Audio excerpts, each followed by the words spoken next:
kills than him. Oh, Jay Brandon. His girl got more kills than you. Laura got more kills. Laura got more kills than him. Laura. Laura. Playing. Come on, bro. You gotta say it the way it is. Laura. He convinced me to stick around. He convinced me to stick around and watch him instead of ending the game. Right? And he said, no, he got faith in me. He's the man. I said, yeah, no. He's a man. Watch. Let me get the fan. I said, my girl got more kills than Warzone than him. Now watch. He's gonna get the W. Jay Brandon? He's playing with an $800 controller. Look, he's working the line. You can tell he knows what he's doing. He's aiming through walls. He's fighting enemy. Tag bang bang. Left side, Brando. Left side, Brando. Don't worry. Fuck that nigga. You get killed. Go.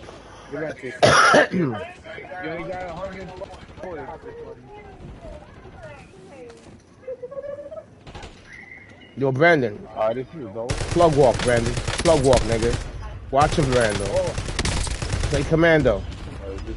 What you don't understand, yo?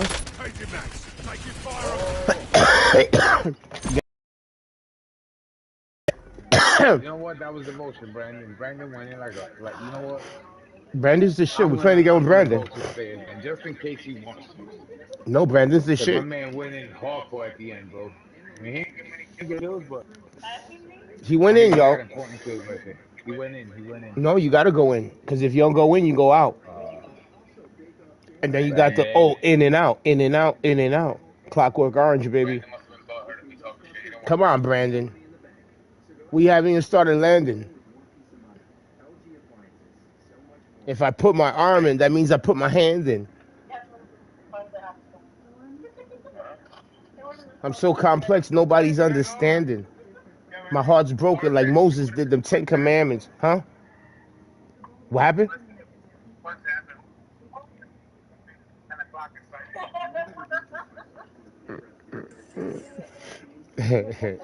Don't you know we stayed on the acting business? We're still saying they're late all the time.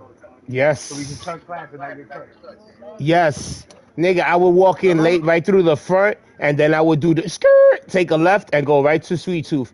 I go in through the front, cut that left, and go out through the side door, across the street, be right by Sweet Tooth. Nigga, when I actually would get suspended, my nigga, I would go home and come back 6th period, right, after the lunch. So you remember how you took 6th period lunch, and then you had 7th, 8th, and 9th, right? Yeah. So I come in 7th, 8th, and 9th with all types of pens, markers, whatever. So whatever the teacher wrote in, that's what I came in. Whatever they checked, that's what I checked in. Nigga, and I was good. I was asleep or took out in the afternoon, took out in the afternoon, and I returned my phone for like an hour.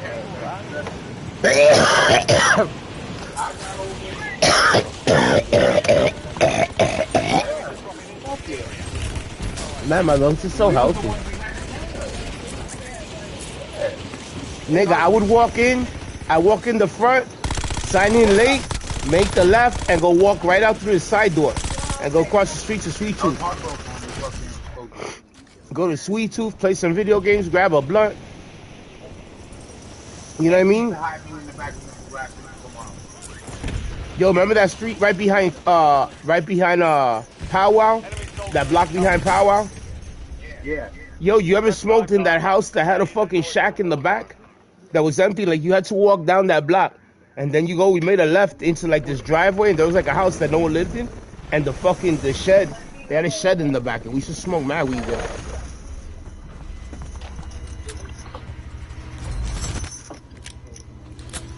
All right, we're about to do it. We're landing without Jay Brandon. Divinity, the motherfucker epitome. I'm a fucking grown man, so don't you be kidding me. All right, where we going? Where we dropping? What's popping? Brand new whip just hopped in. Over there, Harbor. We got Harbor. Somebody paying Harbor. All right. I love Harbor. Right now, we got some of the best players in the league with us. We got Frank Station and El Tanque. Yeah. Hell's yeah. El Tanque? Ese es el tanque, brother. Déjate de cosas. El Tanque es el mejor jugador en el mundo. De todo tiempo. Todos los siglos. Oh shit, I got enemy tank on me. We're looking for Frank, buddy. They got me. I'm right here, ping a lane. They're already shooting me. Yo, Frank, you suck. Are you gonna let my boy die, bro? Yeah, bro. Come on, bro. Tanque. ¿Dónde está el tanque? Tanque ni la puta la madre. Chucha tu Where you going? madre. Hold on. Come on, tanque, you puta. Ready to go. Get ready. You're Where redeploying. you go? Yo, my man. No, you don't, bro. No, you don't. Come here. I'm gonna finish you. How you gonna kill my dude? I'm gonna rip your fucking neck There you off. go. That's what. Let me go rip his. I love that Don't shit. you Decapitation. touch my man. Well done. Decapitation. I'm loving it. I'm loving it. The idea is spectacular. Come back over here again, bro. Decapitate him. Next time I'm gonna do you. I have to hate him. I'm in the battle station. Reinforcing armor. Oh, reinforce that armor. Don't play with my team. You know what I'm saying? Let's go get him. Let's go get him. I need a real good Take gun. this shit personal. I need Oh. I need some money at the buy station. Money at the buy station is what I need. Right there. I got 250 big ones right there, brother. Ain't much, but at least it does something. Frankenstein, get over here. Give me some money. Yo, bring your money. Get that shit. Get shit, Frankenstein. What up, Frankenstein? How you doing, brother? Sister? Oh, I need. Brother, sister? Man, we need, What's your pronoun? We need another one. What pronoun you got there, brother? Yeah, you got to get a key card. Nobody got a key card. Get a key card. You have Nah, I got no keys. reinforcements inbound. Let me go down. Key card? Down in here? Going in. Where's it at? Over here, over here, over here. The Hostile UAV in the area. key card is right here. Yeah, I got an enemy Tango Mango over here, brother. Did you not notice? Oh, wait. Get hunting. What? I killed him. Let's go. Let's go. Oh, there's another one behind me. He knew where to find me. His hands are grimy. We got this guy. His mother's name's Stymie. We got this idiot. Squad mate is redeploying. Yeah, he's down. He's down. He was 4 pounds of rounds. Kings with no crowns. Clowns with no frowns. How that sound? Oh. Changing Say, mags. Frankenstein, give me that 200 you got. Your squad's in the safe zone. Gas is Oh shit, let me get this gun here. Love this gun. What's the gun is this? I love it. Give me this one now. That's it. Squad mate's back Beautiful. on station. I Good love it, work. Squatty. I just need a little bit of cash, bro. Yo, let me get that 80 cash. bucks. Yo, why didn't they give it up though? What I need, yo, get the key card, D. Oh shit. Yo, where is it? I don't know, but I'm gonna shop from where the key cards are. Yeah, I saw that. Oh, what the hell's that? He's down. You have reinforcements inbound. Two more. Enemy destroyed. Oh, there's another one right here. You gotta shoot him in his right ear. I did. I shot him right in his right ear, like you said. You gotta do it. In the right ear or in the back of the forehead. Let's get to We're it. returning you to the front. Earn this. You're in the top 10. Keep knocking them down. We've been knocking him down. They're around here somewhere. I hear him. Boom. He just hit my. I'm here, I'm coming in. Everybody enjoy best players in the He league. just hit my mind. Right here. He's one shot, second floor. Mark remaining operators from that squad. Boom. Hunt them And he's down. dead. One died from my spring mine. There was more than one that jumped in the house. Yeah, we'll try find him. He's right here, He's looking at me. George Pataki right here, second floor. Hostile front. Damn. Second floor. One time I was rich, then I started getting poor. Then I have to get the load out. Oh, I gotta get my hand. Lazy motherfuckers don't know what they sweating for. Oh, shit. Alright. Now I see what I gotta do. Ready to go. See what you gotta do. Really, I see it. When I pee, sometimes I got a lot of poo. I'm gonna have to rip the. Oh. Stand to you, soldier. Stay alive, B. Stay alive. Just stay alive. 3 seconds. 2, 1. Your squad mate is redeploying. Who's that? Someone's calling me. Just stay alive. Stay alive. Stay alive. Oh, sugar. All right, you gotta give me a second here, guys. It's 2 teams now. But now Hold on. Hold on, Bucky. Hold on, Bucky. Hold on, Bucky. Hold up, Bucky. I got a lot of things going here. What the hell? Oh man, the what's up to call? What the hell happened here, bro? I was joining it. Oh shit, man. What's up? What's up? It's a war zone right here. What up, de corazón? Huh? What happened? My phone. ¿Cómo? Everything's gonna be the way God wanted it to be, bro. You have reinforcements inbound. Let's get to it. We're returning you to the front. Earn this. Yo, you're back from PR? Where are you? You in PR? You in PR? All right, all right. How is it? All squad mates are in the safe zone. Gas is inbound. Yeah, you gotta go back. Why would you stay there? There's not. Yo, 50% of Puerto Rico doesn't even live there. 50% of the Puerto Rican population has left the island. That's crazy. Y'all own me. Y'all own me. Oh, there's one right here, one right here. Aquí jugando juego con mi amigo. Right here, bro. Why you shooting my people, bro? Squad mates Stupid. Give me your redeploying. money. Well done. What up? Orgullo. Oh, come here. I got some more right there. Oh. What up, brother? Yo, so yeah, man, I'm here playing with my friend. I'm playing Warzone. Your squad mates back on station. Good work. Decora, manito. Ajá. Alright, no doubt. Hablamos un ratito, manito. I'm looking at everyone from the side de corazón. Hablamos. 15 kills today, Alright. Inserting armor. Yo, Buck, you there? Yeah, I'm here. I'm swimming up. Alright. Me mataron. Me dieron duro. I know, they're killing everybody. I see. Me dieron duro. Ready to go. Back on station. Vacilando un par de tragos con poquito de puro. Man, yo soy rapero, bro. You're listening to this shit? Look at these guys right here. On enemy, disregard. Oh, shit. Biofile is active. Biostation prices are adjusted. Oh, they got me downstairs. I just threw a load out for us. A loadout? Loadout drop headed your way. I looked at the frog and I pulled the toad out. Come on, man. I got top. Yo, I need help, bro. I need help too, but it's mental. Oh, there's none of those. They killed me, but I can't help you. I got killed by Mark Miller. All right, I'm good. They call me Divinity NJ the Fart Killer.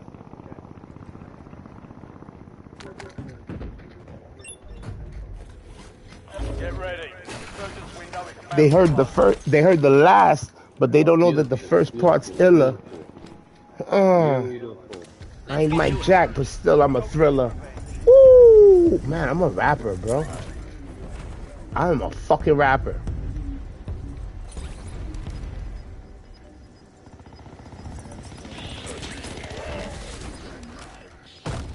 And I write my own chapter.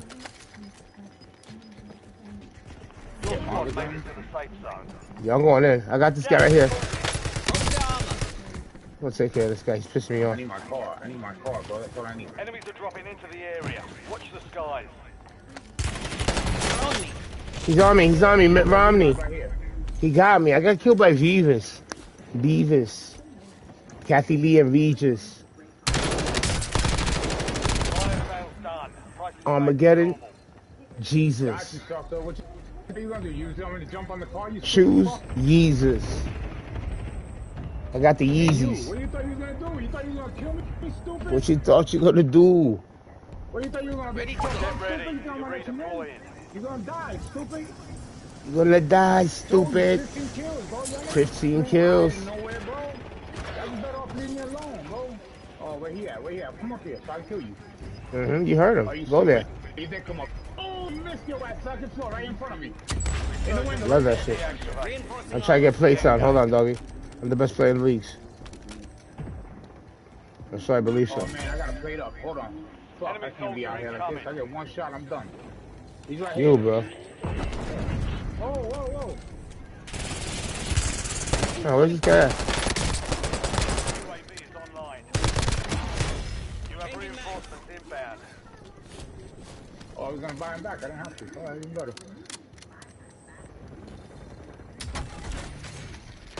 Yo, that's my gas mask.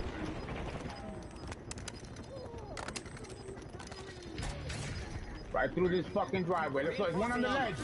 Hold on, brother. Come on, sucker. You gonna Get your stand right squad there, to the safe stupid? zone. Leave Come no on. one He's behind. done. And the other one's right there on the ledge. Right there. Boom. He's done. Change your mind. Yeah, no, come creta tú, hijo de puta, malparido. Repeta.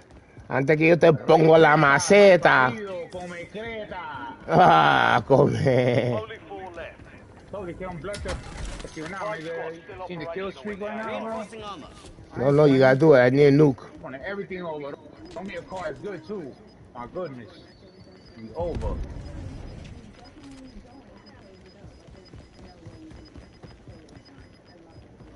Oh, where's he? In the street?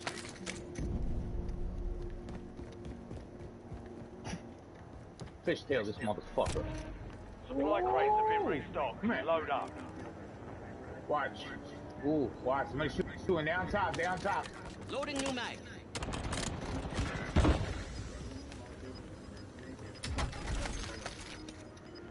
Going up the tower, D. All right, brother. Oh, no. Come on, bro. Move to the safe zone. You've got gas moving in. Damn, D, you down? You're in the top Fuck. 3. No. Don't let up now. 3 squads left in the war zone. Stay alert.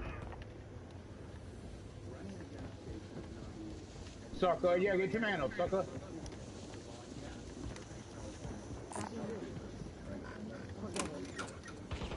One dead. Only 2 left. Right, two dead. Hey, come on. Cause you gonna be next dead.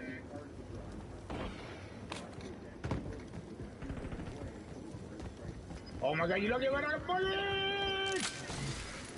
Yo, they jumped into the building!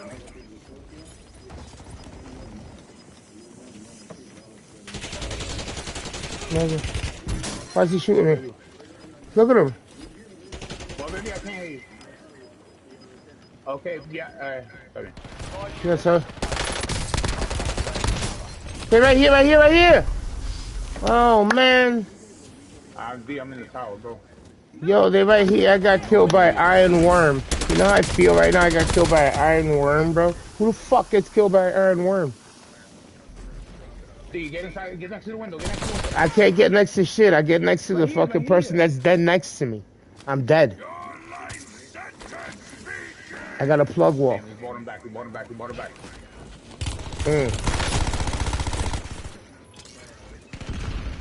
He hit the mine. Bullshit, D, what happened? Did I get you up? No, I was dead. I've been dead. Oh. I'm dead, but right now it's el tanque Nando. Vamos, dale a Mando, Nando, Man. Lando, Orlando.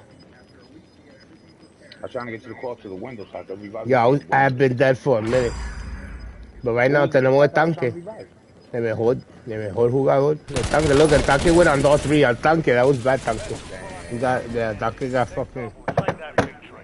he got fucked up. Defeat is only a mindset. Sorry, we gotta do 15 more hours of gameplay anyway. Let's do it. Let's get her done. It's not gonna get done by itself. I'm gonna do one more. One more hour is good. Come on.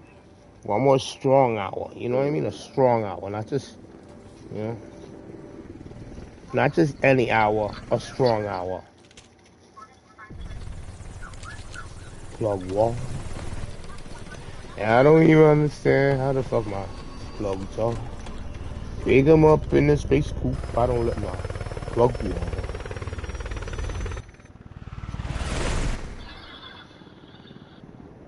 Plug wall.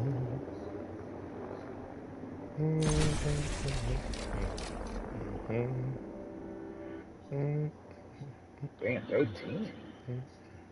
That was too short. Too short. Too short, like the rapper.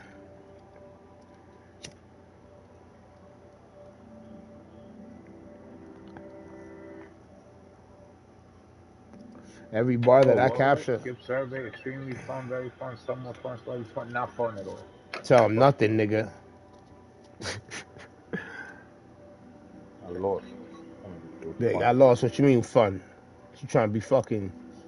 You trying to be funny? That's what she's. What the fuck? You trying to be funny, Dunny? I didn't even know. I thought I was bringing you back to life. You told me you were Nah. dead. Yeah, I was dead. Nigga. I was dead. I was dead like a motherfucker. I'm lying next to the guy you trying to get up. I was dead. Dead. Yeah,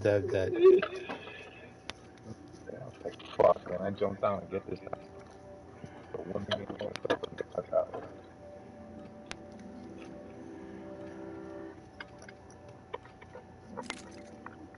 We're headed to the war zone. Get geared up. We're headed to the war zone.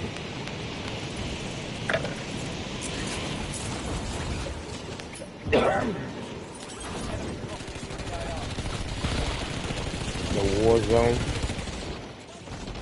We go in, make sure that they come all home. You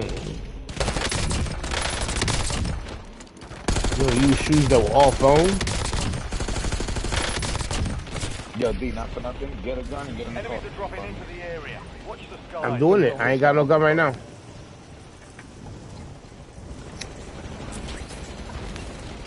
Right now, what I'm doing is I'm lighting up a marijuana cigarette. Ooh, a marijuana stick. Yes, a cigarette of marijuana. Marijuana is the leafy green foliage.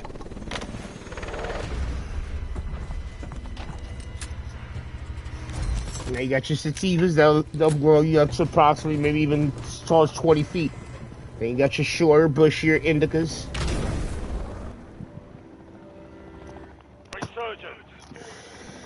And I got my marijuana cigarette in my hand. Kill to bring them back faster. You got Draco Drew here. Mark a drop point for your squad and go get after him. Yo, somebody, I dropped with Draco. Drop with the Drock. Where's it at? Yo, where we going, bro? Right here. Right there's Draco. Look, man, there's mad people there, Draco. What the fuck, man? Alright, hold on. Bucky, I'm right here. I'm dropping right here. Enemies dropping into the AR. Oh, hold on, just hang on. Oh.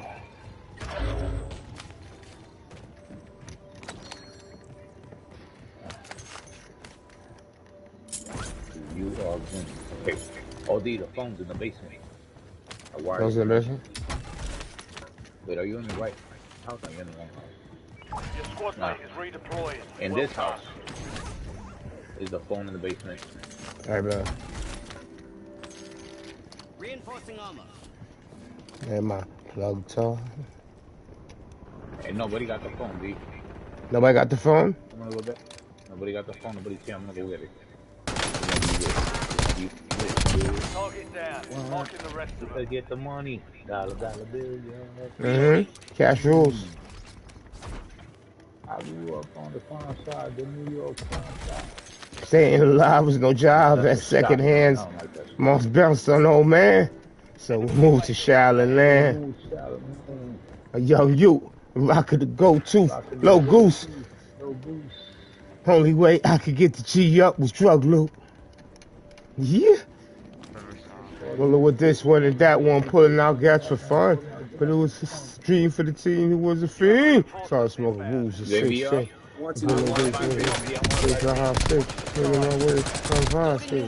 No question, I was fiend. For cracks and weed. The combination name. Oh, he's right here. You got a fucking Beavis and Butthead guy over here.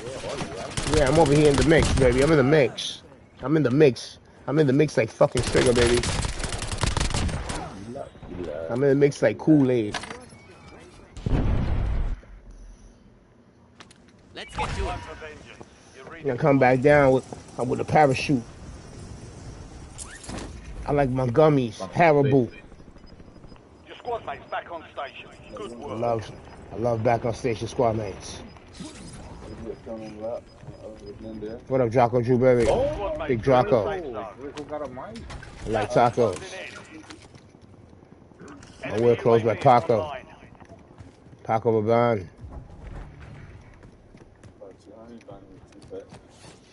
Really enjoy those players. Alright, yo, let me get somebody give me money, man. Right here, nigga. I got $7,150 for you, baby. It's good cash. You like it? Right there, look at that. It's a big bag. Nice. Nice. Big bag. That's all we do here, big bags. Let's get a loadie. Draco True, baby, we getting that loadie, Draco. Big Drock. What up, Op? Your squad mate is redeploying. Well I'm on the done. cell block. TACOM, I need eyes overhead. I'll go with this one, man. I'm one of the players in the leagues. Fuck it. Oh, shit. Wait. That was a friendly. He don't look like a friend of me. Oh, we got two. One behind the ball, too. Come here. I just ripped your boy, kid. I'm gonna rip you, too. Right now, hold on. Rip him. Stop pipping. Stop tripping. Where y'all at? I'm Boom. over here. Crack you. How Move I up. feel? Boom. Come here. Come Loadout here. drop Hold on. I'm gonna headed your crack you way. too. Keep hiding behind that chimney stack. Oh, we got people shooting. Third party. Third Man, they party. down. Oh, damn. I'm Who sent down. I'm that down. I'm down. airstrike?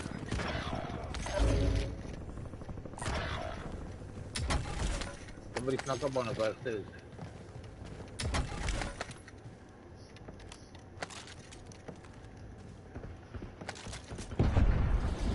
Your squad mate's back on station. Good work. Double squad mates are back in station. Get the cinnamon milk You have and that other reinforcements blue flag. inbound. All right, coming in Roger. Get the blue flag. Roger, Dodger to my LA. Dodgers. Pele, Pele. Hele, hele. Hanson. Yeah, So dancing. Cheers. Few beers. yeah. Hear who hears. Oh, I'm down. I'm down. Oh shit, I'm coming up. Give it a enjoy. I Hey, did D, last come time back, pick me seen up. Hold on, hold on. Let me get inside. Let me get inside. Where you at? D, this close here. the door and pick me up, D. Where you at? I gotta do it right I'm here. inside. I'm inside. I'm in. This guy right here, look, man. Damn. Yeah, I'm a piece of shit, bro. I'm Damn, sorry, what bro. the fuck? He got me, man. Somebody kick me. These guys, they be cheating me, bro. That's what it is, man. Not that one.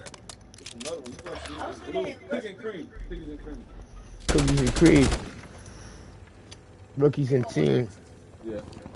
Snooky a fiend.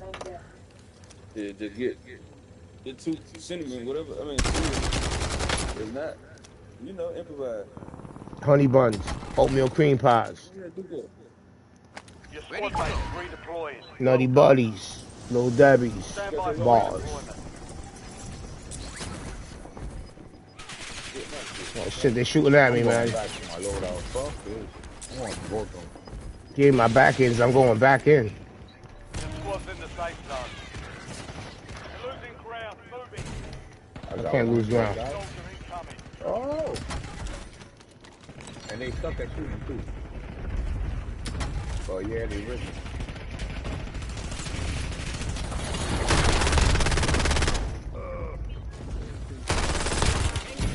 Squad mate's back on. Nah, they got me.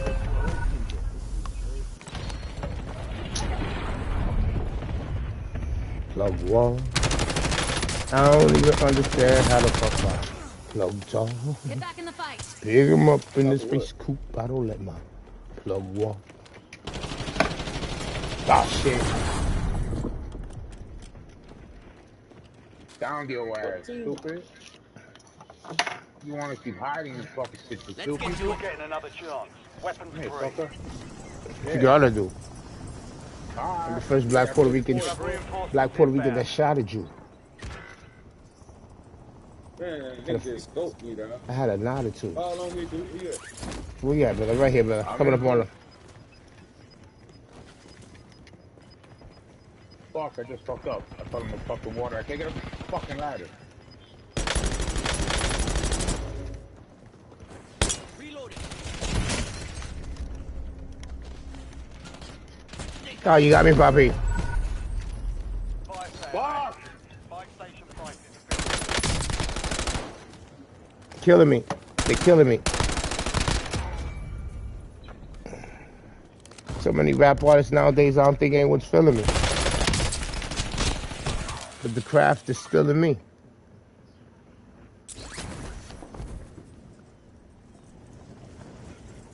The toilet, when I whip out, feel it pee. Bars.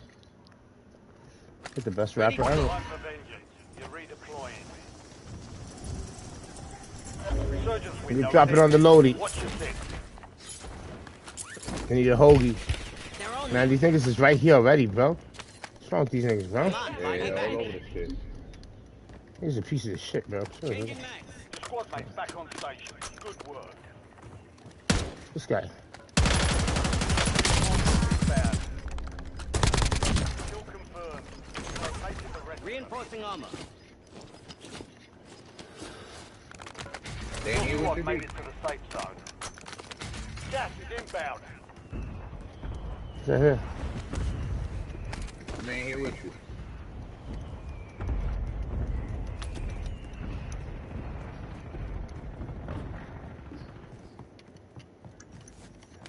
D, where you at? Second Over floor, here. first floor? In this building. Eyes on enemy. Oh, Fire nigga, sales wrong over. way. Adjusting prices.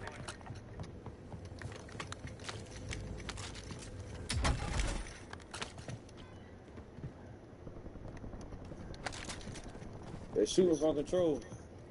All right. Shoot back. Anyway, shoot I'm back, just brother. kidding. I'm just kidding. Where at? You got you, They Draco. control me? Big Draco got this. The whole flow's Let's get over to monotonous. prison with them. Let's get over to prison with them. I'm Enemies are going over to dropping into prison. the You area. know, don't say that, bro. I hate that shit, man. I'll go there, bro. What? I didn't want to Come go to on, D. They prison, need bro. help, D. Been out a long time, man. Ring is closed. No more second chances.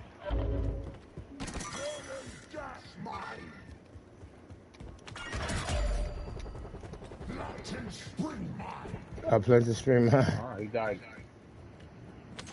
Somebody Come on, said, yeah, y'all buy it back. What up, brother? Yeah, that's bye All back. right, Shit, we it's a come back. little Let's fishy. go buy him back. Buck, we gotta go buy him, bro. Where's your fucking buy station, Oh, Bucky? God tower, damn tower, it. tower, tower, tower. Watch it, Buck. The re-entry, I gotta put on the plate here. Don't give me nothing. Hold on, we gotta make sure nigga ain't killing me, doggy. Your All squad right, so mate come is on, redeploying. me. Let's Well go to done. I'm the station. following you, nigga. We gotta buy this nigga back. Watch this nigga's over here. I don't even know where this pussy at, Yeah, nigga. I know. Hostile He's in the UAV Can't in tower. see him the He's for in the area. shit, tower. Come yo. on, I got a sniper rifle. Fuck that tower, nigga. I'm going this way. He jumped Get down. to He the jumped safe down. He zone. jumped out. D, come here. Got Come gas here. All right, hold moving on, in. brother. Let me put a plate on. Can I put a plate on, bro? I got like no protection, nigga. Come on, Look, he's buy me over back. here. Go I can to smell him. prison. Come on, come on, yeah. You know what I mean? Buy a nigga back. What y'all Enemy doing? We UAV try and get there, online. brother Cause now Jocko. we finding a We buy station. trying. That ain't crazy. Try and get to him. Get him. Get him. Get him. 5 squads Okay, still that's what I'm talking operational about. Y'all in the handle AO. business. They Where jumped you at, up Bucky? down. They went up there still, though. Buck, where you at? Right here. Ah, fucking son of a bitch, coming from behind, bro. They sandwich me. They use me like if I was a fucking piece of fucking salami. Damn, nigga, I almost had that pussy up there. Look, nigga, fucked. It was your teammates a piece of shit. Plug walk. The year 84. November 18th.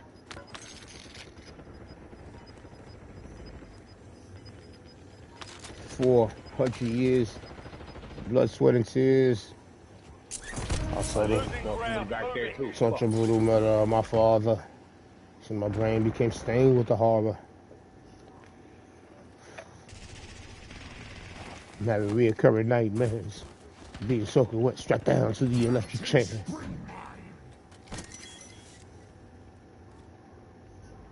I got right there in front of you, Bucky, in that window. Yeah, I know. Look at him waiting. There's no one left here. Look at that. You pop him, nigga. You got pop him, nigga. You got pop him, you get pop. That's it. Ooh, pop a drop. We're the top 3. Pinned me in the lineup, but I told her it was not me. Alright, dude, man. I got up tomorrow, bro. Top, you don't doubt, brother. I'm gonna be up for another 25 hours. Alright, one more. Fuck it, let's do it. Lost. 4-day fucking marathon. Let's do it. 4-day marathon.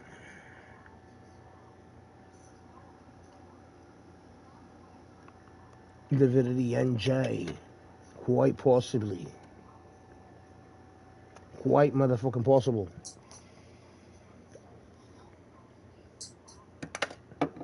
The apostle. We're in there, apostle. Bro, like Christ, but speaks the gospel. Stroll with the holy roll. Inside the globe. Committing mass and turn the other cheek and I break your fucking chin. It's like boom bangs like African drill beat. Coming in around the mountain, what I got. Crazy fanboy for the rapping genre. Took to the genius. Take us the fuck out of here. Check weapons and gear. We're Has holding it for deployment. mabel.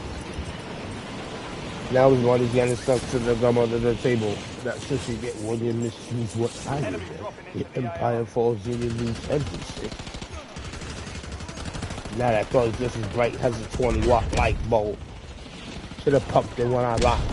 I get so stingy, they got short off the deep box. This goes on in some company. This makes it First of all, I'm out and climber who plays an electric guitar, but he don't know the meaning of dope. So I rap that thing and boss hook, and I'm dirty things. That's acting out the girls and let's have a mud All fight. stations, this is Shadow 01. Deployment to the war zone has been authorized. I got your back. I got your back. I got your back, but you better still watch your front. Alright, D, this is the plan. Win the game. I'm gonna get a call. Get a gun and get in the car with me. Alright, I'm gonna get a gun. Get in the car with you. Take a picture. Falsify the fucking ancient fucking scriptures. Survive and your team can Don't jump out. redeploy. Alright. There's a car right over Bring here. them back faster. Just ping-a-ling me. We pinging it. I've been pinging it. Squad soldier. Look, we're gonna get the guns right here. They call me Pingy Dingy. Grab your gun. Grab a gun. Grab some plates. Plate up. Love place. Reinforcing You armor. got yourself 2 guns.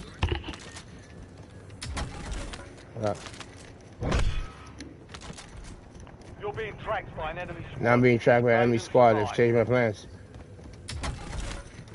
You ready, D? Hold on, where you at, brother? Coming up. Because they tracking me. Right here. I'm gonna call. I'm about to call. Hold up, brother. Alright, brother. Get over there. 3 engine, get to the car here now. Oh, we already got a man down. Hey, wait. Alright, sorry, Nah, kid. We everybody's got you. hunkering down, D. I'm out. No, come here, brother. Look, I'm right here, man. Stop being like that. I'll come along. Enemy UAV overhead. I got an enemy you. Your squad mate's back on station. Good work. There we go. Here's our first victim. He's gonna stand there. First victim. Enemy UAV is online. I love victims. What happened, buddy? You waiting for us? He's waiting. Oh, you lucky son of a bitch. Oh, he's shooting. Rootin' tootin'. You got lucky. OVO be hooting, Oh, he hollering. came back out with stupid? Or he Put went a dollar really in. Smart. I'd be embarrassed if I voted for Harris, come out and then. Thoughts. D, if you see anybody that I missed, let me know. Yeah. I'm just trying to, you know. So I'm not stopping. I'm just gonna keep running around the map so that way we don't get killed. All right. Can't get killed. I am looking We have for some. people not paying attention, Mm-hmm. and then we gonna kill them. Did they fail to mention? I did many years in my high school career in detention. If y'all open up doors, all the doors of prison, I get the car on the roof. You have reinforcements inbound. Go by tents. I know tents are a lot of fun. Green's in the car with the enemy. What happened, Deacon? No, you calling me? What do you mean with an enemy? What's wrong with Deacon? He I tweaking? thought you was the bad guy. Oh, I seen him. Seen him? I think he tweaking. I seen him. He's in the tent. Right? He's in the tent. He's dead. His body has to go. He's a bastard, yo. Why were you like, he's very funny. Alright, they're trying to cheat. They're trying to cheat. They're trying to cheat. Oh, he's Love right cheaters. there. He's over there. You're not gonna hide, stupid. Oh shit, come here, brother. Loading new map. I told you, get back in. I'll come along. Where's he? Back in it. I'm back in it. I like to eat black spinach. Don't go in there. Bring it in. I ain't going in there. Smart. Oh, You there you piece go. of There you shit. go. Oh, I see you guys. Release the clip. Oh, A you beast of spit. He's a smart guy. It's just the East, that's it. Yo, I'm a fucking rapper. My guy out of there, bro. You ain't gonna get me on the jet ski. That's not gonna happen. Making karate movies with Bruce and Jet Li. I'm watching. His skin blotching. Alright, don't worry about it. I know you're gonna kill them all. I just feel them fall. Come here, buddy. You wanna come on a case? With the time, I think we still them fall. Oh, we're on fire. Come out. Oh, incoming fire. It's over, D. It's over. Changing mag. Yeah, the plan's over. Enemies are dropping into the area. Watch the skies. Friendly loadout drops on the way. Other friendly large drops. Squad mates deployed. Well done. Oh, you bloody wankies right here. So I'm playing winter shit. My loadout's good. Loadout's good right I'm gonna hit the King Louis Indicator. Get the loadout, and I think the phone is here. Let's The get to phone it. is here. Anybody's To the looted this front. place yet? Earn this. I've been did detox. I Oh. guess my dome is clear. No, there's a guy in the phone. No, there's a guy in the phone. I got the phone. You got a key card. Okay. Okay. Where you at? Enemy soldier In the incoming. basement. Get All right, I'm guns going down. and everything. Come on, hurry up. Divinity NJ going down.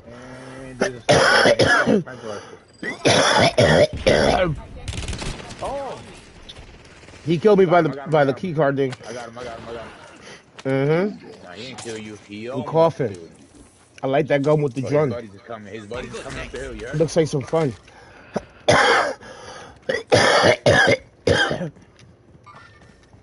Oh, yeah, they outside. Come on. Coming fire. Down, Pete. Down, Pete. Oh, why my Come one get button me. fucked up, man? Yo, I'm dying. Is he it? Deacon, get him. Ready Yeah, I'm to high go. as shit. Ready. You're redeploying. Yo, I'm throwing the loader on the tower. Oh, shit, on prison roof. I love prison roofs. I was giving proof. You've got a loadout Prison roof, drop inbound. loader.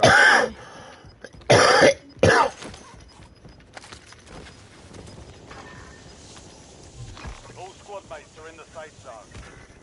Sorry, he's cracked. He's cracked. Maybe that Shit's wasn't cracked. the best place to throw it, but Shit's there's cracked. stuff there. Push. Who's cracked? Where? The dude that we're just fighting. Oh shit. What up, Ash? Huh? Yeah, do your thing. Do whatever you want. Inbound. Don't mind me.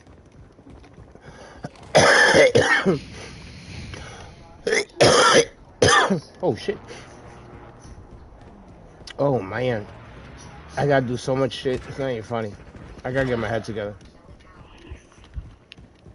Your squad mates back on station. Good work. Bucky, where you at, brother? I got enemy tangles. Oh yeah.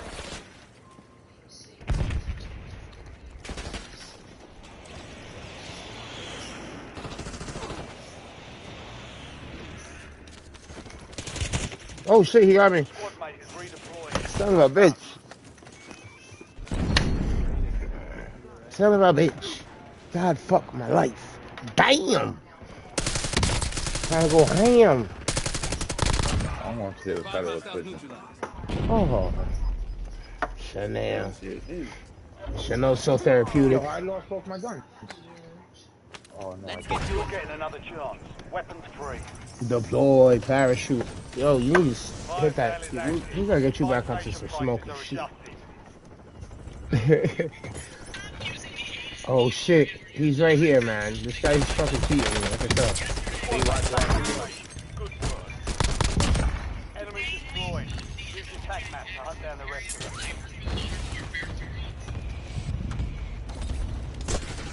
Oh man, that's not gonna be. Reinforcing armor. Oh man, not good, brother. He's on me, on me. Damn. Ah, there's so much to do. Life is just my head's gonna blow up. It is one day. It's gonna just boom. Implosion. Internal combustion. I take my time. I'm not from Moscow. I'm never rushing. Oh!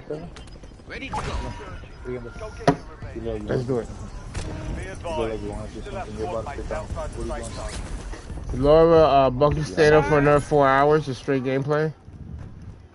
Thank you. What happened, Deacon? Talk about Deacon. The Deacon. No laying down, bro. What you mean laying down? Nobody laying down. You have reinforcements inbound. Bucky, no laying down. You and Laura are not laying down right now. We got kills. Come on, man. KIA. So roll another blunt. There you go, Laura. Roll another blunt. There you go. You heard the man. Yeah. Roll up another one, Laura. Yo, You I'm got in it. far, bro. Sir? What happened, Deacon Churd? What up, baby? Yo, Pretty why is this freaking guy booted. talking to Sir? Who's he talking to? I don't know. He's talking to somebody, but at Is least he with his dad or something? What's he going on? understands the What levels is he of with a priest? respect. He knows he has to respect the God. Can't respect the God, then you know you got a problem. Be Alright. advised, resurgence is no longer active. This is for You know what I'm keep. saying? I'm pretty fucking high right now, bro. Hostile UAV in the area. My bad. Whoa, you're Yeah, we bad? fucking with you, bro. You're We not fucking bad. with You're good, brother. Deacon, you're you. You good, alright? brother. Deacon, you shouldn't be the deacon. You should be the pastor. Ah. Alright, D, I'm going onto the roof Okay, with the hey, Bronco. bro, yo, brother. Let me get in here. But you might die with me, bro. This might be one I'm of in the the last back missions, seat, bro. bro. I ride with my Are you niggas. going I too? You die coming with too, my Jacob? niggas. I get high with my niggas. Put on a pair of wings and I fly with my niggas. There you go. Down the roof. Down the roof. On top of us. Yo, I wish I had some wings. I'd fly. I fly to the end of... Oh, shit. I gotta get out of Squad's there. in the safe zone. They're killing me. I don't like that. That shit sucks. What happened? I got his money. I Edibles? got him. I told you, Maybe we're the taking a go sun onto the stopped, roof. but Keep I it, keep don't it. think so. I think Circle K maybe. Yo, and I can't even. Yo, how'd the car kill me? Yo, the car's Yo, hit not this even vapes, alive. yo. Hit the vape. Yo, my nigga, I just flew Huh? up next to the car and the car killed me. Hit the vapes, nigga. Yo, I don't know why you don't just smoke. yo, D, buy me back, bro. Yo, who needs lungs? They're overrated. Lungs are so Yo, overrated, girl. the Trust me. car just killed me, bro. The car Five wasn't even squads on Hold on, light. I standing by can't hear deploying you. the What you AR. said? The Friendly car UAR killed me. inbound. The car Oh, killed you? behind you, D, Oh behind shit, man. Oh yeah, that was a little late. He got me. you. The car killed me. I The crawled and car's hid under the killed, car bro. and the shit killed me. That's what No, but the happens. car was blown up already, bro. The car was blown up. Hey, kid, get us Hey back. kid, yo Oh, Deacon. Draco. Draco, we need you to buy us Yo. back, brother. And Draco got enough for one, bro. Who got the most money? Grab anyone for now. No, Deacon. Deacon got the most Deacon? money. Deacon? Yo, Deacon. Deacon. Oh, there's no buy stations. No matter. Fucking high, actually. I'm high They as all have a fuck buy right now. station. Nah, Talking mad shit. Yo, hit you these don't want to do that vapes, one. yo. Hit these vapes. All right. I was gonna heat up I them know you soups want you to be a got. team player, but I highly recommend against it. Last night I put that lasagna mac and cheese in the oven. Got That three. shit was Don't banging lose in the it. oven. But Nah, imagine if it was in the those oven. The oven ones always, gonna I put it in the send it oven. I back. said, I'm fuck it. gonna That shit was back. good. Fuck it. I'm high as So I shit. guess Run you it love back, me. Bucky. Tell Logan to roll up 5 blunts, bro. All right, I'm loving Yeah, it. yo, She's rolling no, but like D five got a blunts. good idea. He said roll up 5 blunts. She's rolling one, bro. She's rolling one. And to go make a cup of Oh, hold coffee. on, Make a wait, pot of wait. coffee, Logan. Come on. Let's do it. You can get it done. Pot of coffee. Yo, I have no sugar. So that's I have no this, sugar. right? I ran out of sugar. But how much I'm would so it? mad. How about an ice charging No, coffee I right was now? using milk. Ah, Yeah, nah. You know, the 12th I get my shit, you know. huh? My whole shit is that refrigerator, yo. You know what I mean? Oh, By me, by shit. So, you know,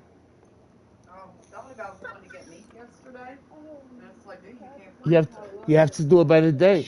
That's how I've been doing. That's what I told this woman. And it's like even like to have leftovers and shit. You know, like yo, this lady, man.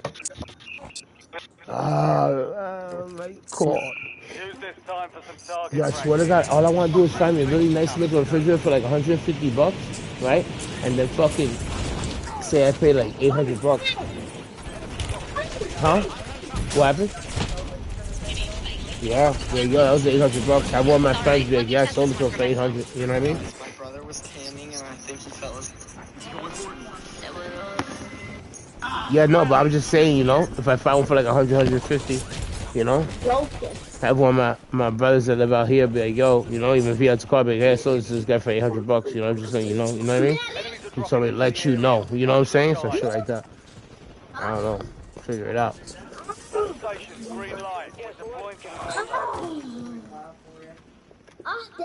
Yo, this is why I love like don't get me wrong, most of the stores be closed, but like in Jersey where I was living at, it take me like a good little 5 minutes. You know, I'm about a 6 minute walk, and there'd be a store. There was a store that was open 24 hours. It was like had everything in it. You know what I mean? Shit's lacking. Yo, what up, kid? Why are you screaming at me? Dip from the 4? Resurgence. Yo, how old are you? Where's your mom's Survive at, to yo? redeploy fallen teammates. Shields will bring them back Does she down. love you? Huh? Alright, soldier. Mark the drop zone for your Yeah, that's squad. why I'm like, yo, where's your mother? Does she What? love you? I don't know. Why she talking to me? I don't know. Enemy I squad's don't active know. in the field. Come on, What? kid, bro. Man, Down to I don't 10. know what he's Win trying that's going on. messed up, bro. You better go call diapers. I'm telling you. She should be letting you do this. She shouldn't be up right now, bro. I don't give a shit. It's summertime.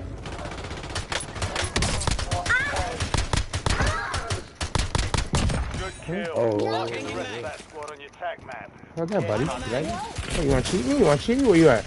Who's cheating? Yo, Dip from the 4, come over here. Your squad mates redeploying. Well done. Enemy Okay, what color UAV you overhead. is?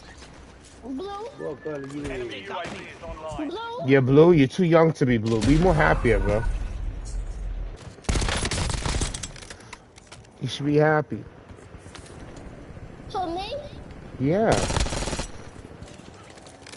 Yo, they're Yo, bugging out. They just seen the car on the roof. They're bugging out.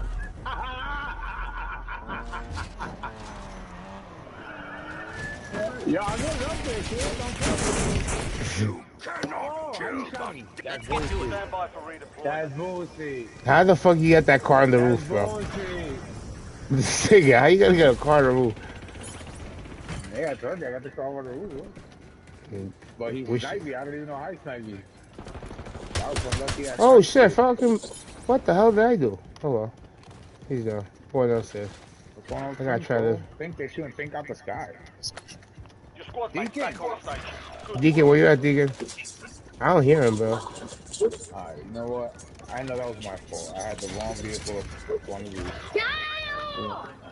Yo, little kid, why are you screaming? Stop screaming. Stop screaming. Yo, little. Yo, where's your mother, bro? Yeah, you, the owl. Who's cool?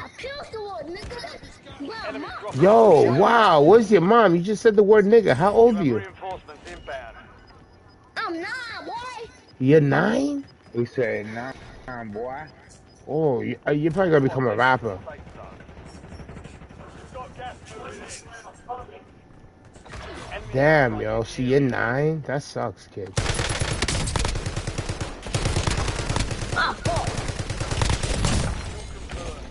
locating the rest of And your mom, where's she at? Stop playing. His mom is on the floor right now, bro. His mom's on the floor right now?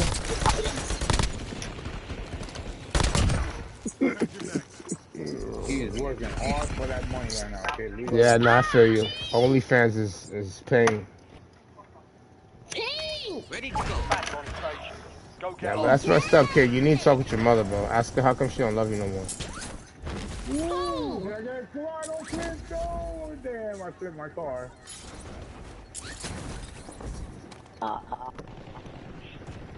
So Chris says the word nigga. He's 9 years old. Your squad mates back on station. Good This is work. tomorrow's president. Hey bro, stop talking to me, cause I crash out right now. What? You're gonna cash at me? You want a cash app?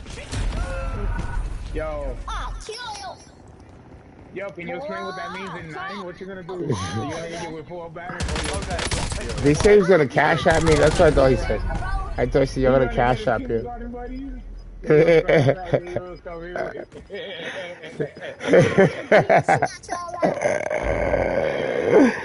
Ah, Put you on timeout. you're gonna put me on timeout.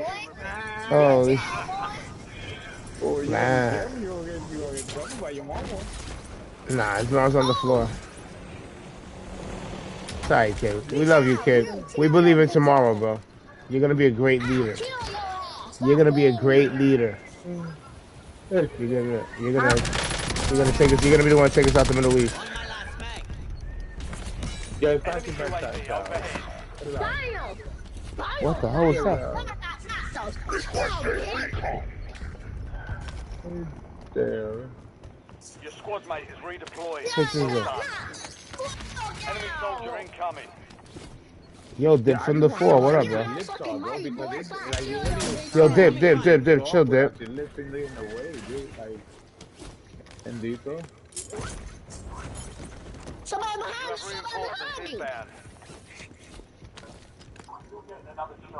What, little kid? Little kid. Little Peanut. Peter Walls. He's Peter looking at himself in the Walls. mirror and he's like, yo, he's like, oh, little kid. Yo, this kid's crazy, bro. Your mom's messed up, bro. Let me tell you, man. Not cool. Ah, shit! Yo, stop cursing Crash like that. out. My mama crash out. She about to crash out. I think she already crashed out. Bro. I think she already Yeah, crashed that out a kid couple is years big ago. Hostile scary. UAV in the Big area. scary. Like turbo bubble. Yeah, it's called a big scary. Squad mate is redeploying. Well done. Get your squad to the safe zone. Leave no one behind. Okay, tripping. I believe you. I believe you. I believe you're gonna crash out. Enemy I UAV think his mom overhead. already crashed out. You're definitely gonna throw a full blown tantrum right now. I guarantee it. I guarantee it. No, I believe him. I believe him, dude. Don't test him. Don't test him. I bet that tantrum is tough, nigga. I bet It's you. coming. It's coming. Third grade tantrum. Yeah, her. Yeah, her. He said, I Enemy bet my precision mom airstrike. one, nigga. Find You cover. heard? Yeah, Yo, dude, it's, that tantrum is tough, bro. yo, this kid wildin', yo. Down. Damn, bro. OP, there. Damn, pimp down, pimp down. Pimp down. Do a nice little Shut pimp. your bitch ass up. Oh, God. What is wrong with your Oh, mouth? man. Yo, Yo, got some Shut your Irish Spring bitch for that ass so. thing. up. Or do you like it Nigga, zestfully pimp clean? down. I put some Nigga, couple pimp bars of down. soap in Nigga, your pimp mouth for you as down. my Somebody get the son. baby powder. Make Get you the baby swallow powder. that bar. Get the baby powder. You have It'll clean you from the reinforcements inside out, inbound. kid. Reloading. Yo, these ain't hot too. Oh, man, yo, Benito, I didn't know you was so young, so gay. He's there. He's already there. Oh, man, yo, Your squad look mate's at back that. on You learning station. the Good work. score? Hold on, that's good, my little nigga. You learn the score, now you learn the war. Go ahead, stand up. Look at this, look at you. Yo, all grown. Look at you. You got your big boy pants on after I got you up off the floor. Look at you. Look at you. I'm going up there. Let's see him. No, I'm going to take a look at him, too. I want to see him, too. Come on. I got a lot of money here, Bucky. Buy something. Oh, shit. I thought... Yo, I heard a noise. I thought it was a dog barfing. I thought it was a dog barfing, yo. Ripping them. Yo, come on, man. Top of the tower, water tower.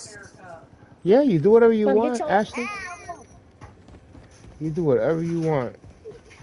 I am truly the most copacetic person. Trust me. Fucking I really am. Saturday, buddy. Resurgence window is ending. All right. Watch What your the six. hell? Where you at, man? Look behind you. All right, let's Oh, take they the coming on the cipher. roof. We got people on the roof. All right, I'm going up there. One down. One down.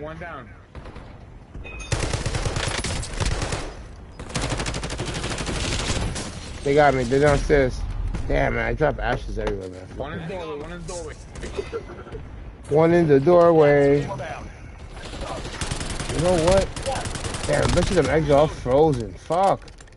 Stupid little thing. Damn it. Might be a ramen noodle night.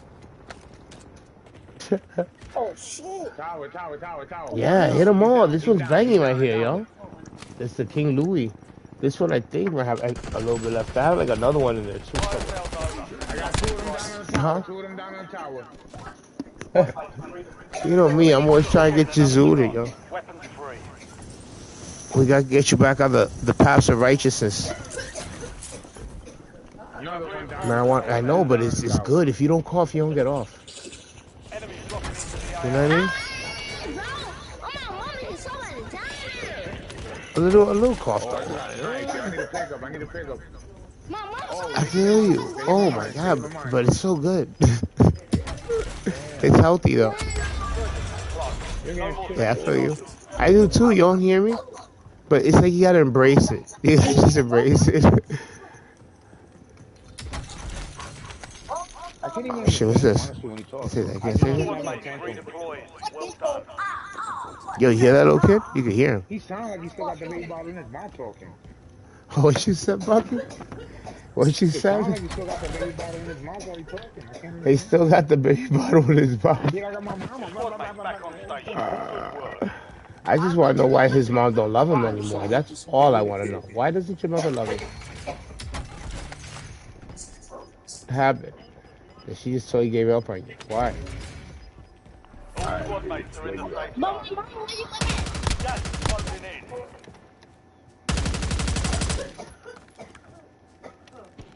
Loading new mag. Oh shit. What's my teammate? Why you trying to Why you shoot guys me, shooting at kid? each other? Yeah, he's shooting at me. Like, why? Wow! Why are you shooting at me, dip This from nigga the got, four? this nigga What's got the shit four? The made. fourth grade? You got him nervous. You got him nervous. You're from the fourth grade? Is that what that means? Oh, what the fuck, bro? Oh man, yo, dip from the four. Get upstairs on the roof. Hurry up. Move your ass.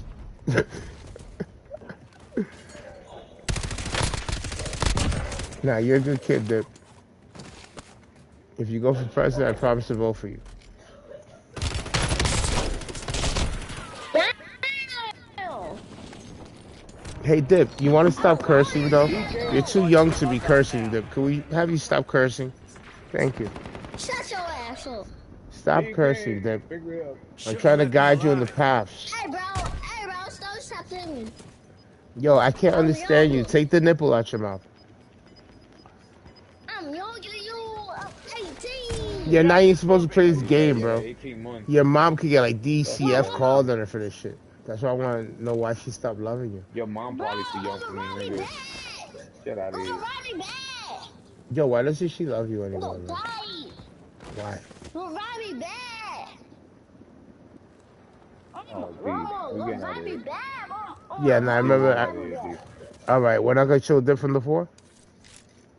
Dip from the four schools. Huh? That's my little nigga, bro. That's my little homie. Oh, this little retarded ass kid. He's gonna be a triple OG gangster. He definitely gonna be a triple OG gangster. His aspirations in life is huge. What happened? His aspirations in life are huge. Yo, so what you gonna do, bro? You gonna play? I'm gonna make me something to eat, man. I gotta eat, man. Oh, you gonna play? All right, Oh, fuck it. hold up. Nah, fuck it. I'm gonna No, see go you. ahead, go, go, go. I'm gonna smoke my go and go to bed. All right, no doubt. All right, yo. All right, well. I love you, bitch.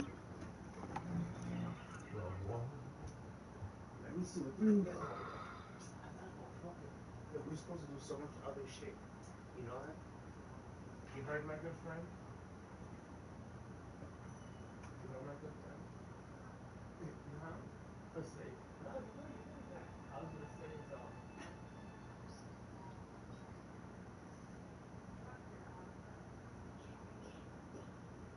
you know, I tried. I couldn't do it. You might, oh, you might be able to do that. Okay. All right. I think live it. Come here, but it'll be alright. You just gotta get back into the groove. Hi. Hi. Ooh. She's like, yes, Divo. Oh, my Divo. She went in there with me for a little bit. Hello. Yeah. Hello, Daddy. Hello, baby. Hello. She wants to curl up to my legs, so she don't like to like cuddle. Yeah, she's getting in her little moods. Yeah, I tried to get her up there by me and hug on her, and she wasn't having it. I love you. Love you. Love you.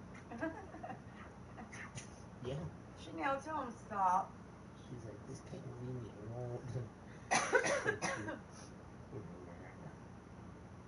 She's so cute. You are so cute. She is a sweetheart. Yeah. But she wasn't. When I tried to pull up there and hug on her, she wasn't having that shit. It's like, I'm laying right by your legs. Yeah. It's the worst when I try to get into the bed And I tell her she's here. Oh my god. You don't even know. Those like what? Hey, you be sleeping wild. I come out here this morning and you're laid with your head down here all over the place, and it's like. It's cause I was in the bathroom and she was over here. I said, "Oh no, you don't." She fucked up my bed. I used to have it nice and tucked, her little part, and then I noticed she would just throw my pillows, everything. I said, "Yo, whatever, yo, it's just asleep. It's just me and you." I'm like, "Whatever, you can have the bed." And she did. She took the whole bed. Look at how it is. I never lived like this. Never. My bed was never like this. This is her. So I'm like, what am I gonna do? She keep fucking it up. So I'm not gonna keep, You you know. can't. Athena's the same way, dude. She likes to burrow in covers. She'll Mhm. take them and like paw them back and like she'll fuck the whole cover up after the bed's been made and she'll lay in it. And it's like, well, fuck. What can I do? You know. I can't do nothing. She's, you know, and she knows. She's like, I'm the boss. She's like, I am the boss. Oh, yeah. She told you today. Yeah, you saw When it. she jumped and barked at you like that, it was like, God, dude. She said, you know, I'm the boss. Hi, hi. Why you look away when people talking to you? Hmm? Chanel. Chanel. Chanel, they are talking about me. Hey, Chanel. look this way. Hey, Mama. Hey. What's you doing? Okay. Well, she's definitely got a personality. It's more Yeah. of like a leave me the fuck alone personality, though. It's like, just let me chill. She's like, I'm just about sleeping and chilling. She's too cute. She's the best. Why'd you stop? Yeah, right? Why you stopping there? She loves the ear. Oh, I cannot believe I slept this fucking long today. Yo. You come back there, it was like, dude, I literally just opened my eyes too and looked at my phone. Sat it back down, laid there and heard you and looked up, and it was like that quick. No, I gotta do so much in this house, period. I gotta get rid of this fucking food from the other day. I don't even think that shit's good anymore. Yep, that shit don't look like it's good. I don't know. I want to eat it. If it's been sitting there over 24 hours, I wouldn't eat it. The Yeah, nah. bacteria Yep. builds up. Yeah, I gotta get rid of that. What is it? That was from the pasta I made the other day. No, does it have a red sauce in it? Yeah. Oh, yeah, fuck no, dude. You're eating straight buck at that point. Yeah, nah. No. Yeah. Nah. I have to burn some of that tomorrow. I really want to go to I gotta get my ass a fucking I gotta call the legal aid. Yeah, you need to do that for sure. I called to do about my CT scan, and they were like, but I was trying to reschedule it, and the guy's like, yeah, but you got an appointment for the 26th of July. That's how fucking stressed I was like, oh, I forgot I made that appointment. I had already rescheduled it, you know? That's how stressed, yo, what the fuck? Damn, dude, what am I thinking? You've got mail. You've got You know, mail. when I get food to me, like, see me, I'm the type I get rice, a lot of it. Hi, what you want? She said, you make it something, nigga. Dude, I ain't gonna lie. Rice, broccoli, and chicken is about all I need. Those little bowls, I can eat those every fucking day. Yeah. Every day. And they're good for you. I mean, you're getting everything you need in one meal. Mm-hmm. I'm gonna take one of these ham and bean soup things you got here. No, I told you take whatever. I just bought a shitload of soup. It's like, dude, I ain't Soup is even good. cooking. Yeah, no, I have no problem cooking it. I just fucking haven't. I gotta get more food stamps. You know. Well, I don't know what all you got going on tomorrow, but at some point I need to walk down to the grocery store. So if you want to go, that means we can at least grab enough for 2 or 3 days. Yeah. It was always with the meat, you know. But yeah, definitely. What the fuck did I do here? Grab some hamburgers, some chicken, shit to go with it, and that's at least 2 days. We ain't got to go back to the damn grocery store. Yep. Yep.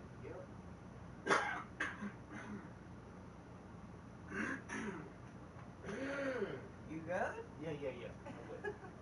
That's just all the fucking, all the smoking. I need to stop smoking. I really. Dude, I even forgot I had cigarettes. I was laying in there and it's like, oh fuck, I got cigarettes. Hmm? I forgot that I even had cigarettes. Yeah. there thinking like I need a cigarette, and I said, fuck, I gotta have cigarettes. Like, fuck. I'm kind of glad I did knock out, because otherwise I would have had no fucking cigarettes, and I wouldn't be smoking them up. You know what I mean? Yeah, I like that too. If I get to sitting around too much, dude, I smoke like a freak. Definitely if I'm smoking or drinking. Something about smoking or drinking, like I want to smoke a cigarette. Yeah, yeah.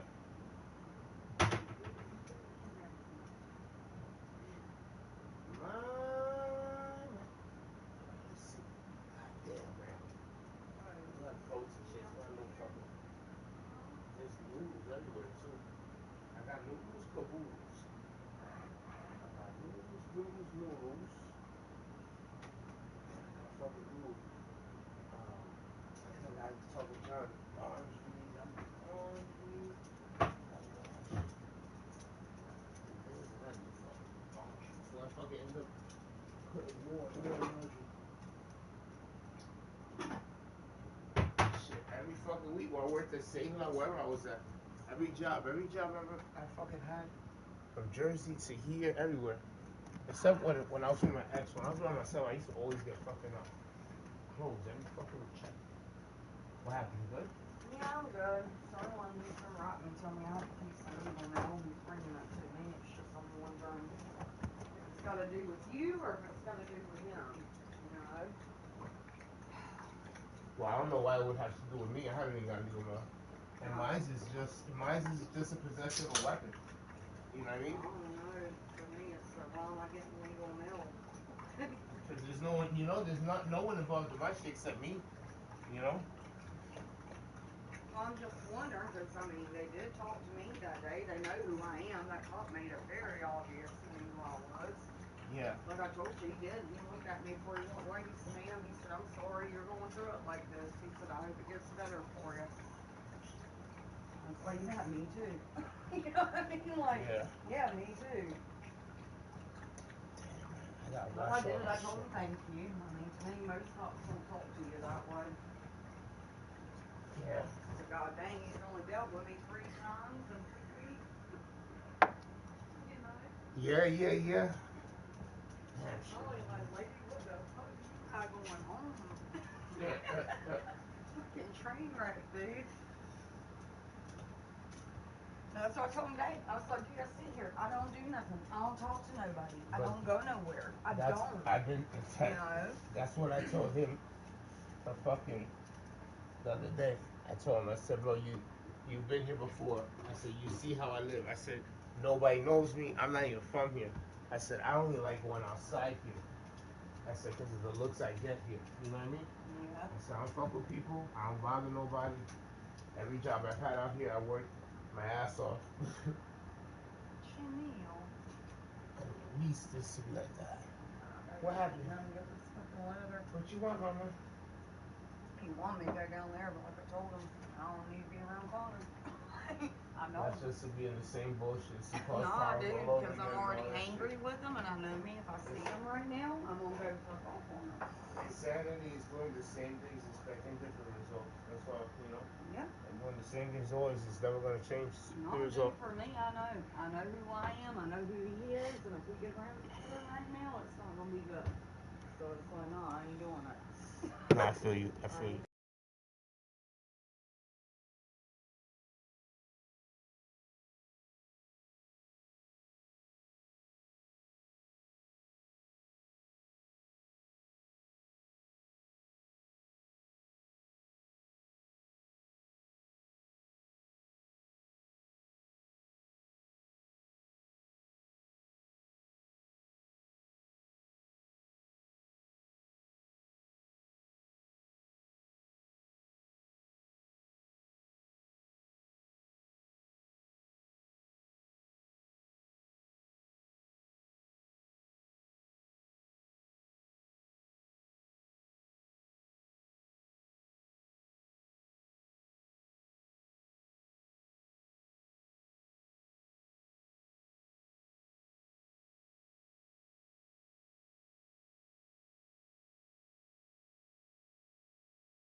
You should tell me if again, Jay, you want one of the best players in the leagues. I was actually able to identify myself as a best player in the league. For the league. She returned to her desk and pulled up the digital archive containing high-resolution images of the seal. Under careful examination, the details became more troubling.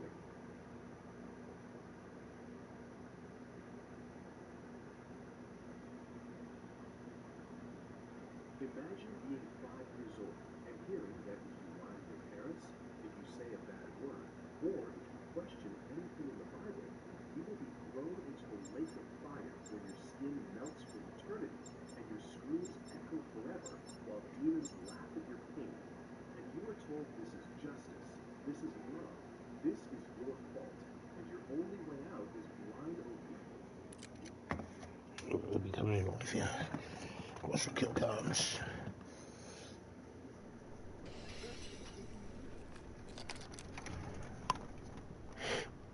Oh shit. That's crazy. Hardcore team deathmatch. The Remind red those card. I hate shitheads who this they're map. It's one of the dealing worst with. maps in the leagues. Lion requesting UAV tasking. I gotta flip on an old say Nick. Look at this trick. Sounds bullshit. Do it the other way. Stand him up now. Check him out. Ooh, got kills in the back by C. The NJ, give me that life. Broadcasting here. Definitely one of the more psychopathic motherfuckers in the leagues. Eyes on enemy mine. Eyes on enemy. Never We mind. love enemies. CP Martin doing it nice.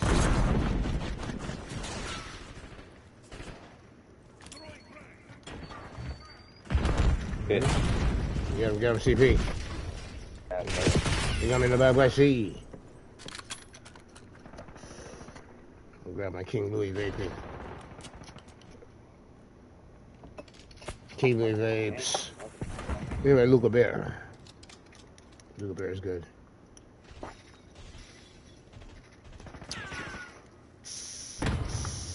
Cover me on vaping.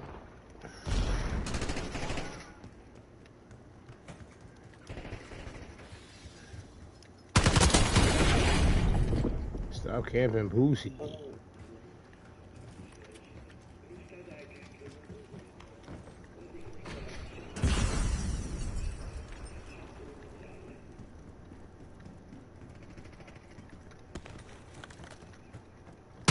Anything manga. Anything bang bang. Superman hang. Oh, Sugar Tang! Kang Vapes, proud sponsors.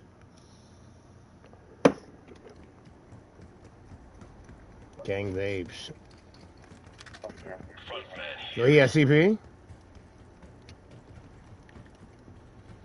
Oh, CP, we need that communication, CP Martin. My best plays in the leagues. Right up in the stairwells. Killer Khabib. I hate Snaps. Snaps is wax.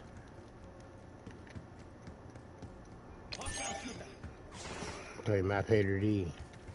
Extensive map hating. Damn it, we've lost the lead.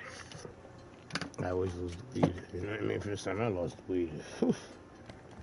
Let me take my bang. Let's throw some weed up here.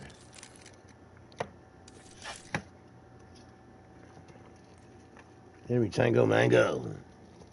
Hand me tango mango in the Dutch Durango. Mr. Bojangles. I've lost my marbles. My marbles. Look at me marbles, you lie. First time me lose me marbles. It's in marblelosers.com, where several of the best marble losers in the world.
time we join together to protect our great nation. More than 860,000 people have joined the United States Concealed Carry Association. Hi, my name is John. My name is Laura. My name is Kevin. The fact is, the USCCA saved my life.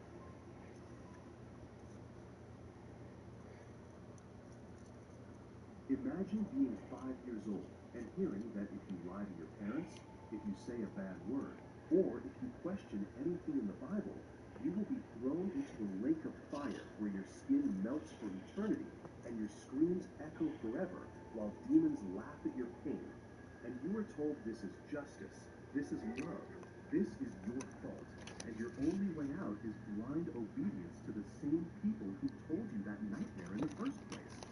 Now stop and ask yourself something deeply uncomfortable. What if none of it was true? Not even a little bit? What if hell, that flaming dungeon beneath the earth we were all told to fear, never existed at all? Not in the way we were taught, not in the way it's preached from pulpits and screamed from street corners.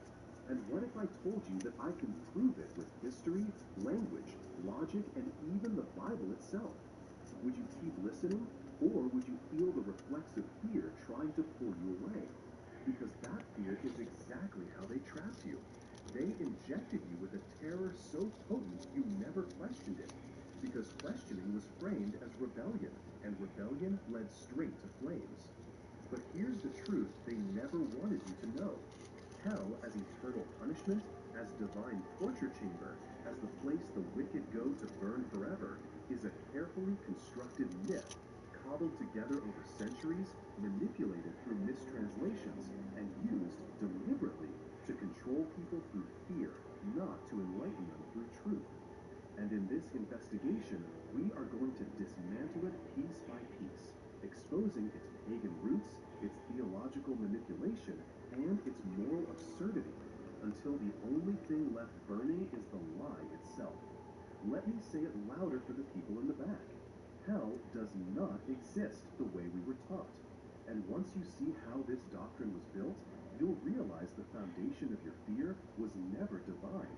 It was man-made, and it was always meant to be. Think about how many lives have been shattered by this lie. How many people have lived in crippling anxiety, fearing that their sexual orientation, their curiosity, their doubts, or even their depression would send them into flames.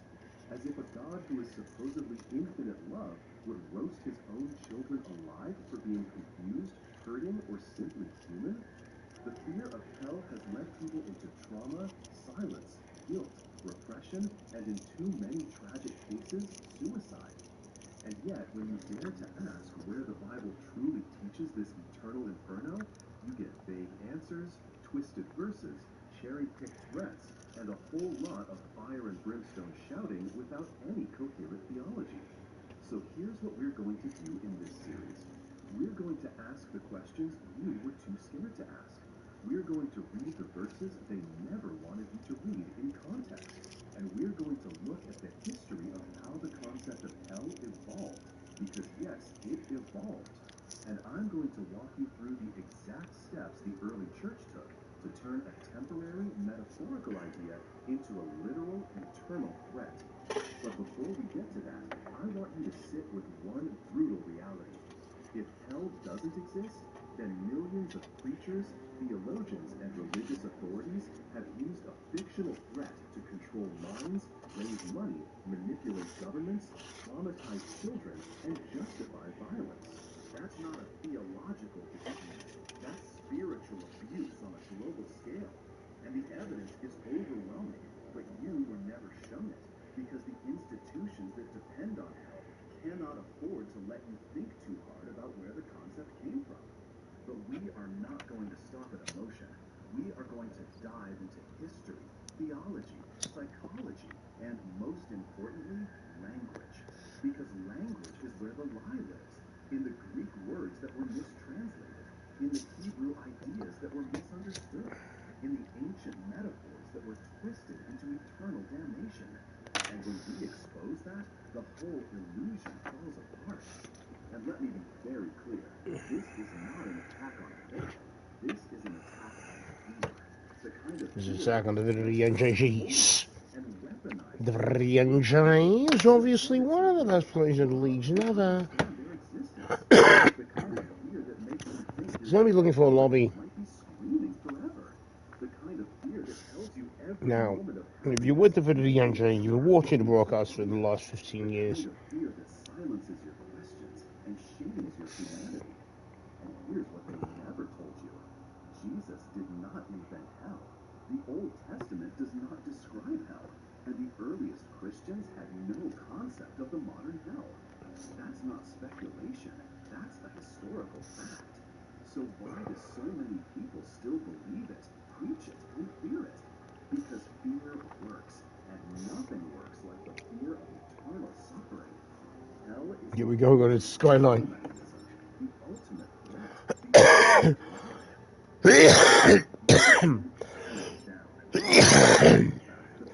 lie. Kenny gods. Hell, a flaming pit Kenny gods are here live. demons torture souls, is not in the Bible at all. Not in Hebrew. Here's some Kingly Vapes. Skyline. It's an image that evolved from mythology. Together with the best players in the leagues. Hardcore team deathmatch. Neutralize all threats. This puzzle begins with a Get hit by enemy tank bang bang in the back. If hell is so important, why does the Bible never clearly describe it? Why do its references contradict? Come on, that's cheap. More about its geography than the Bible itself. Baphomet up top.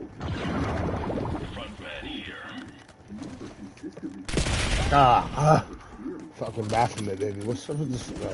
Fuck off this. When we dig into the original meanings behind the words that were translated into hell, words like Sheol, Hades, Tartarus, and Gehenna, a very different picture begins to emerge, and none of it supports the eternal torture doctrine. If anything, it dismantles it. And that is what we are about to do. Because once you see what hell really is, you'll never be afraid of it again. And maybe, just maybe, you'll realize how much power you've been giving to a nightmare that never belonged in your mind in the first place. If hell didn't come from Jesus, then where did it come from? And why did it take over the minds of Came from the video of the NJGs. years, digging its claws into the conscience of nearly every civilization touched by Western religion, driving fear deep into the soul with images of flaming torment, unending agony, and divine wrath? The answer is as disturbing as it is liberating, because hell, as we know it today, was not revealed by God, but stitched together like Frankenstein's monster, using parts from multiple pagan religions, political ideologies, and centuries of religious manipulation. And it all begins with ancient civilizations that long predate Christianity, civilizations that had their own versions of the underworld, not as a place of punishment, but as a destination for all souls, good or bad. In early Mesopotamian culture, there was Kur, a dark, dreary underworld where the dead went regardless of moral standing. While in ancient Egypt, the Duat was a complex realm of judgment and transition. And most famously, the Greeks had Hades, ruled by a god of the same name, where souls were sorted, some suffering in Tartarus, others resting in the Elysian fields. But even these punishments were not eternal for most, and the idea of torture without end was rare. Now, fast forward to ancient Israel, and you'll find something very different. The Hebrew scriptures speak of Sheol, not hell, not a place of fire, but simply the grave, the pit, a shadowy existence where all the dead go, righteous and wicked alike. And this concept of Sheol is crucial because it tells us what the people of the Old Testament actually believed. Not plug in for Jackery Prime Day. Up to 65% off. Lowest prices of 2025. The best essential home backup kits. Big power. Bigger deals. Powered for Jackery Prime Day. Jackery.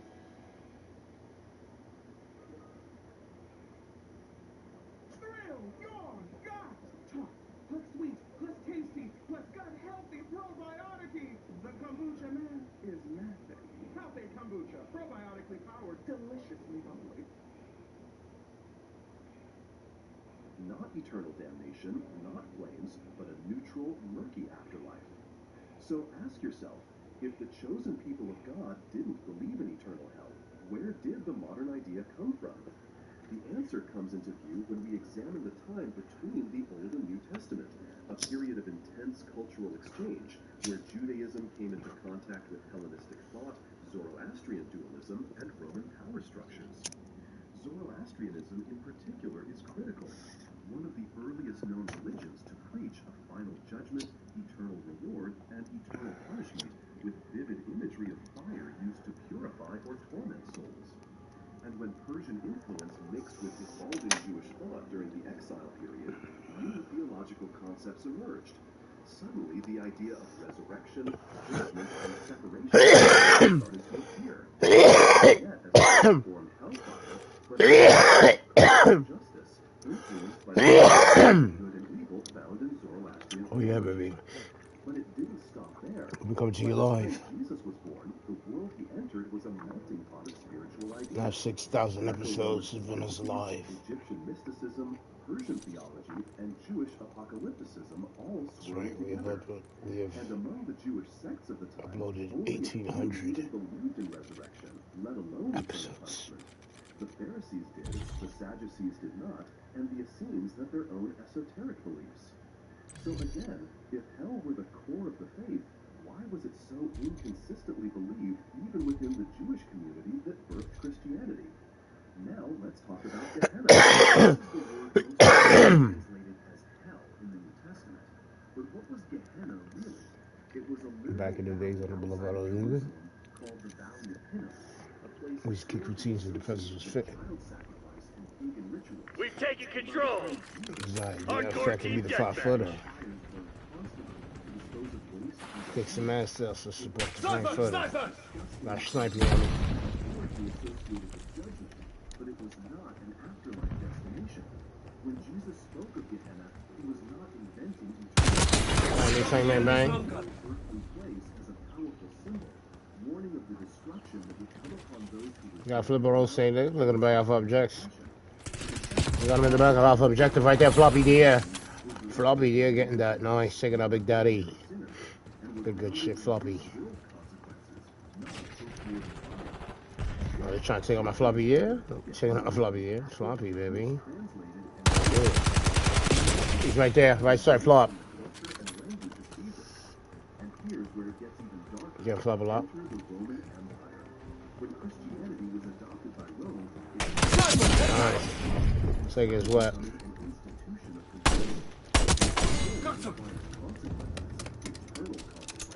Using his weapon, no half stepping. Big day came.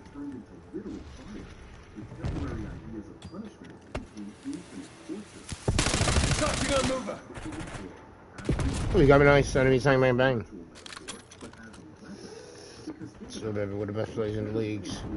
Good to hear live. Best players ever. You got me nice. Right side Charles.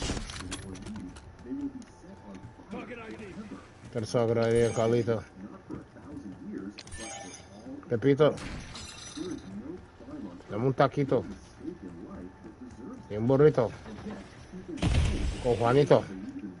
Y Tito. Tito y Juanito. Tito, Juanito. Burrito. Taquito. Fueguito. I'm losing my marbles, yo. What up, y'all?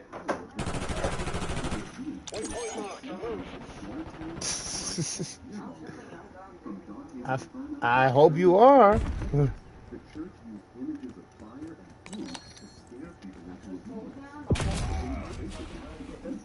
Hmm?